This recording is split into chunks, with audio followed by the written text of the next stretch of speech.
Today I want to show you how to make a pinch pot and coil cupcake. The nice part about these, you'll be able to open it up and have a little container for whatever you want to store in here.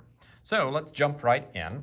We're going to start with making the coil, and the way you do that is if you've got about a pound block of clay like I do, we're going to tear it in half. We don't need any special tools or anything, just about half. Doesn't have to be perfect. I'm going to set half this aside to use later, and this half is what I'm going to make into my coil. So the way I'm going to do that is smash it together and make kind of a burrito shape here. It does not need to be perfect. I can tap it on the table to help out with this. I'm going to roll it a little bit here. And here we're starting out with a basic kind of burrito type shape. What I want to do is apply quite a bit of pressure, and I want to use the palm of my hand rather than the fingers. If you start to notice that your clay has finger ridges, that means you're using your fingers. You don't want that. Instead, use the palm of your hand and roll down, and that way your coil will be nice and smooth instead of having those finger bumps, okay? So we're going to go ahead and roll out this coil. I want it about as thick as my finger is where I'm going for. So start with one hand, and I'm pushing down pretty hard here. And if yours starts to flop like mine and get flat sides, turn it, give it a little tap, and then we can smooth it back out here, okay? As it's getting bigger, I'm gonna get both hands into this action to roll my coil out. And we'll roll here.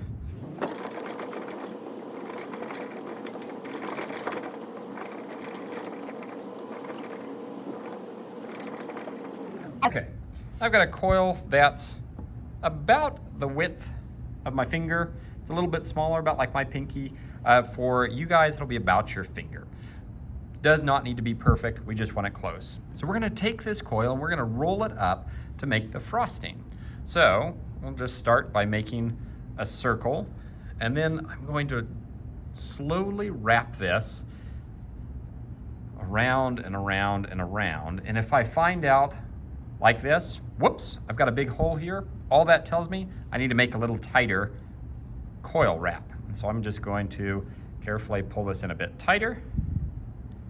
I'm overlapping my edges here so that this gets smaller every time I wrap a coil around it. And we're really close. I might need a little bit more, but I'm pretty happy with the base of this. So I'm just going to wrap in these top layers and just pick them up one at a time until I can get this and hide that hole mostly, okay? Now this is not perfect, but that's all right. That's about what I want. That looks pretty good. So now you'll notice there are some cracks on here. That tells me my clay is getting a little bit dry. It's not a problem. I'm gonna grab my toothbrush and water, and we're going to score and slip. Anytime you attach clay to yourself, you need to score, which is to scratch it up. We're gonna use a toothbrush to do that. And you need slip. We're gonna use water for this low fire clay. So I'm going to dip my brush in the water, tap out the excess, and I'm gonna lift up my coil where I'm attaching. I'm just going to scratch it up with that toothbrush. You can remember, if you don't brush your teeth are gonna fall out. If you don't brush your clay is probably gonna fall apart, okay? I'm gonna just lift up each of these coils and just brush, brush, brush. Give it a pretty good scratching up here. And then I'm going to push those pieces together. If when I'm lifting this up, the pieces aren't sticking, that means I probably need to brush a little bit more, and then I need to push a little bit too. So I'm scratching this up, I'm gonna push those down.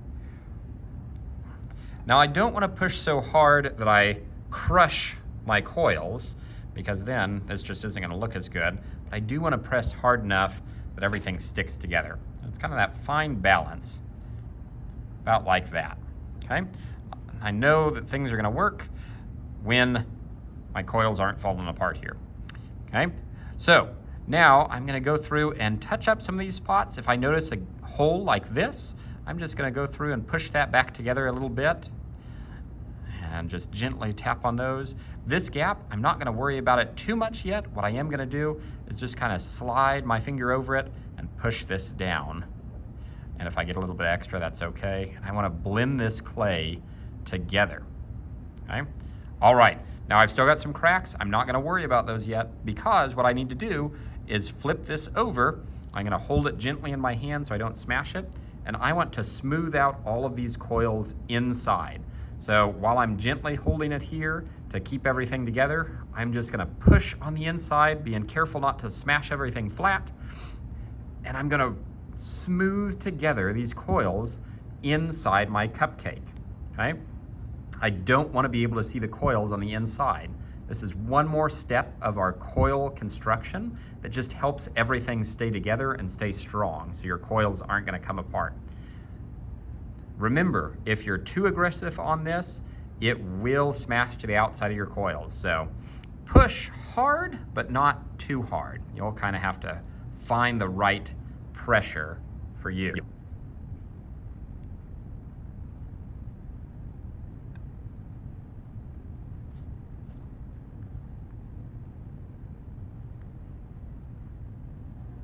Okay, you'll notice I didn't add any water to the inside there. If your clay is a little older, a little more dry, you might have to add a little bit of water. Don't pour it in, just dip a finger in the water, get your fingertip wet, and then you can smooth out any of those spots. You probably don't need much, if any, water unless your clay is cracking and showing itself to be really dry. Which brings us to the outside. So now that I've smoothed the inside, I know I'm not gonna mess up this outside, I can do that trick where I get just a tiny bit of water on my finger and I can smooth out any of these cracks. Now you'll notice once I do just this one, I can use that same water and pretty much smooth out all the cracks on my coils. I'm not pushing too hard here because I want the coil shape intact, but I am just lightly going over these cracks so that I'm getting those covered up and concealed. Might need a little bit more water there. We're smoothing everything together.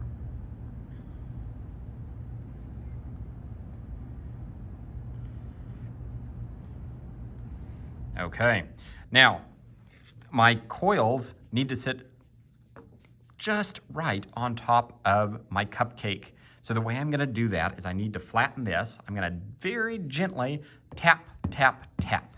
You'll notice I'm kind of turning a little bit so that I'm not tapping too much. And I want a flat edge on the bottom of my coils set here. So I've got my coils mostly done. The only thing that I might still be able to add, if we have time, is some fun little details. So if I want my coils to have some sprinkles, I can go back to that clay I had, tear off some little pieces, and maybe I want to add sprinkles or something. I can just roll out a mini coil. I can use some of these tools we have available here in the classroom to cut a piece off, and then I can just scratch a little spot and push on a sprinkle there. I can do a few of these just to add some fun details to my cupcake.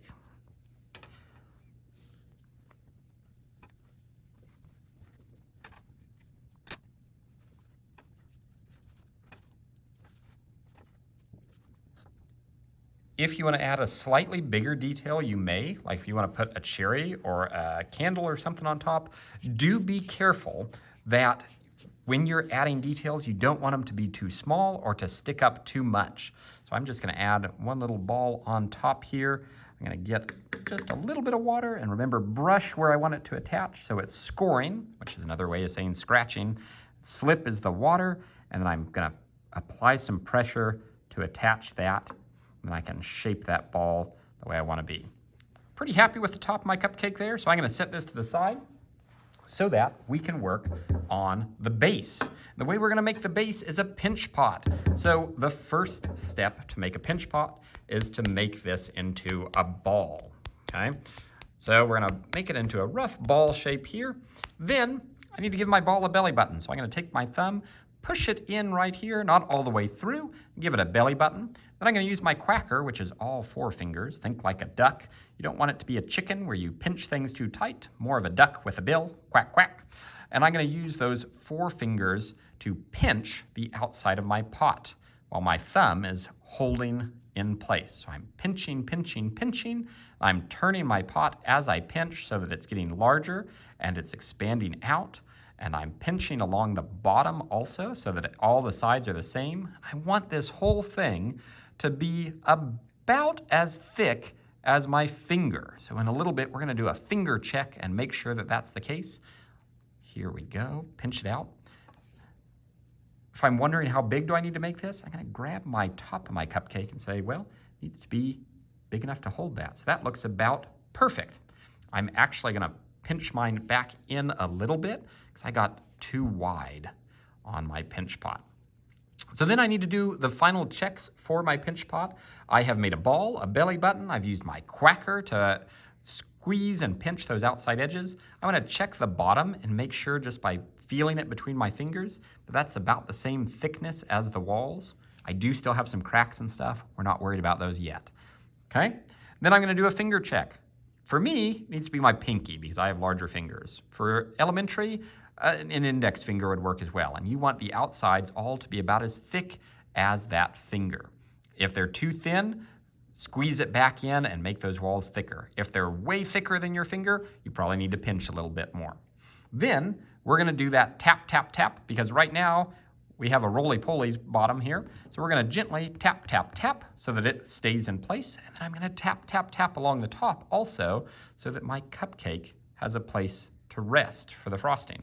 So I'm gonna turn it over and very gently tap, tap, tap, tap, tap. So I now have a place where I can set my frosting on top and on the bottom. And then for our final couple of steps here, before we do anything else, now's the time to smooth those cracks and things back together. So just use your finger. If it's super dry, you can use a little bit of water, but you can see mine's blending together just fine without any water. So I'm not gonna add what I don't need. So we're smoothing everything out.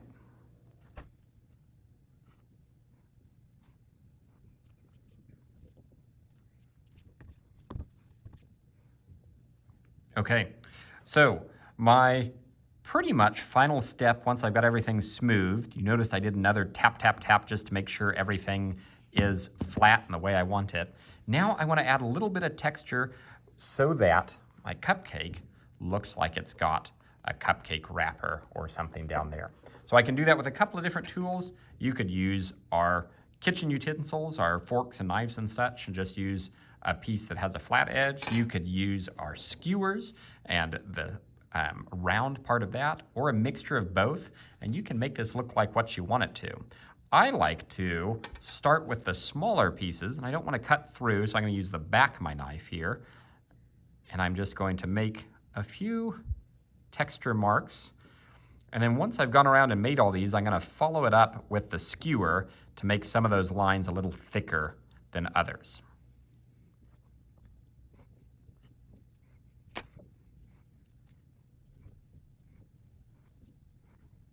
Okay, I'm pretty happy with how that looks.